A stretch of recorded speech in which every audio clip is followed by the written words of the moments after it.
Alors, je vous propose de poursuivre nos explorations en vous présentant deux petits acolytes, deux petits assistants ludico-pédagogiques dus à la facétie et à l'espièglerie de Marshall Rosenberg, qui était quelqu'un qui avait un merveilleux humour et qui a réalisé que nous pouvions clarifier, imager nos fonctionnements par deux petits animaux.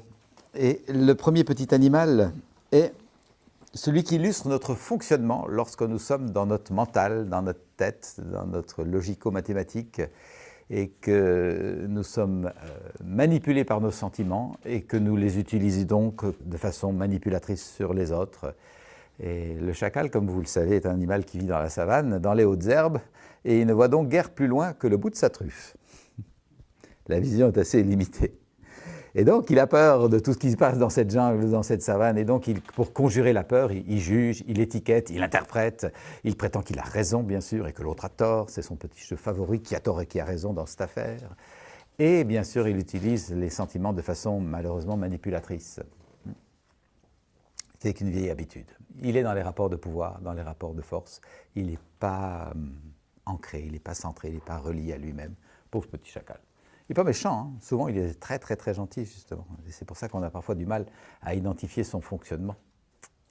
À côté de cela, nous essayons de développer un fonctionnement un peu plus éveillé, conscient, lucide, avec une compréhension plus périphérique de ce qui se passe.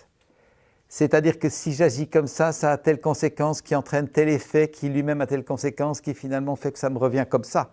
Il y a un discernement que nous tentons d'éveiller pour regarder les choses autrement qu'au-delà de l'immédiateté, je dirais.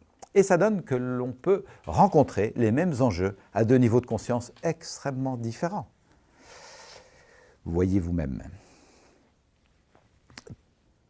Tu roules beaucoup trop vite. T'es fou, quoi. Tu roules plus vite que ce qui me paraît raisonnable sur cette toute petite route avec les précipices qui y a à gauche et à droite. Est-ce que tu serais d'accord de rouler un peu plus doucement? Ta musique va trop fort, tu déranges tout le monde.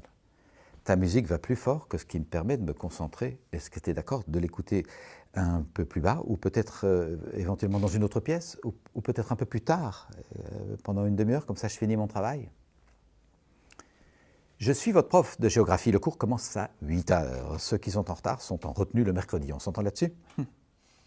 Je suis votre prof de géographie. Je suis passionné par la matière que j'enseigne. Nous allons faire un voyage incroyable. On va descendre sous la mer, monter dans les glaciers. On va faire une exploration de notre belle planète qui est passionnante. Vous aimez que les copains soient à l'heure pour la partie de foot. C'est plus agréable d'être ensemble. Ça vous va d'être à l'heure pour le cours? Et si jamais il n'est pas aussi agréable que la partie de foot, on en parle et on ajuste. Tu es un égoïste, tu penses qu'à toi. Quand tu prends le dernier morceau de tarte sans demander aux autres, ça m'attriste parce que moi j'aime bien le partage. Est-ce que tu serais d'accord qu'on partage ensemble? Ça te va?